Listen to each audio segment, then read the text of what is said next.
তো রবীন্দ্রনাথ ঠাকুর কি গাইত, তাহলে তো আমরা শুনতে যাবো, তোরাও শুনবি, আমরা শুনবো। ওনারা বলো কি গাইত, গাইব। রবীন্দ্রনাথ ঠাকুর কিন্তু গাইত করেছে। রবীন্দ্রনাথ ঠাকুর গেছে কিন্তু হিন্দু ভাইরা আমরা সেখানে গেছে শুনতে। রবীন্দ্রনাথ ঠাকুর কম বেশি এর ঘন্টা আমার রসুলের সামনে বক্তব্য দিতে বলছো, সুবহানাল্লাহ, বলো সুবহানাল্লাহ। আমার রসুলের সামনে বক্তব্য দিয়ে সবাই শুনে মুগ্ধ হয়েছে। কিছুদিন পর বঙ্গতীরে যে সভ্যতা গড়ে উঠেছে সেখানে যখন গিয়েছিল রবীন্দ্রনাথ ঠাকুর,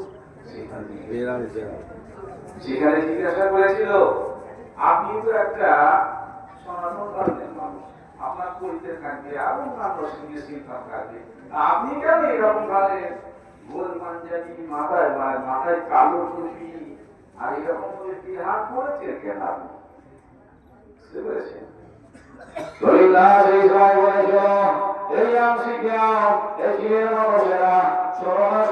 রবীন্দ্রনাথ ঠাকুর আমার এই চোখে, আমার জ্ঞানে, আমার ধারণায়, আমার চিন্তা ভাবনায় একটা মহা মানুষের কথা ছাড়া অন্য কোনো কথা তোমাদেরকে শোনাতে পারবো না, অন্য কোনো মানুষের কথা বলতে পারবো না।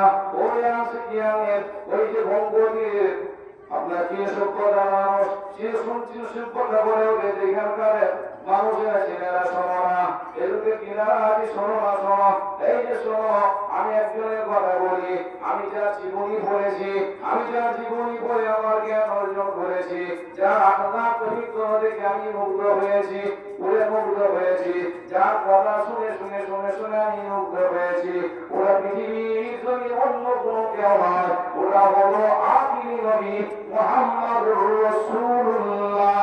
সুবহানাল্লাহ।